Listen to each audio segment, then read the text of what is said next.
Quand on est dans la lombalgie commune, donc on a éliminé tout un tas de problèmes et également ce dont on n'a pas encore parlé jusqu'à maintenant, mais qu'est-ce que les médecins appellent un syndrome radiculaire par hernie discale. Alors c'est un petit peu compliqué, mais le grand public a tendance à appeler ça une sciatique.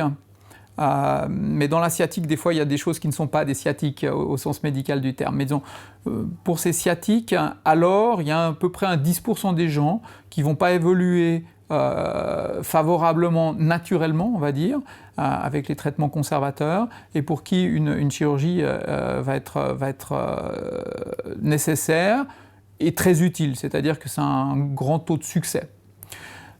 Donc si on met à part ce genre de conditions ou d'autres conditions comme parfois les scolioses importantes ou les scolioses de l'âge avancé qui peuvent aussi nécessiter parfois des interventions chirurgicales, lorsqu'on est vraiment dans cette lombalgie commune, le mal de dos le plus fréquent, il y a deux constats à faire sur la chirurgie.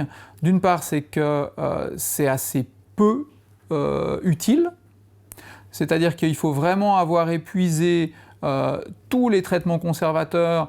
Les sociétés savantes disent au moins 6 mois de traitement intensif et bien conduit. Alors on pourra discuter de ce que ça veut dire avant d'envisager une chirurgie, mais c'est souvent plutôt 12 mois ou 18 mois.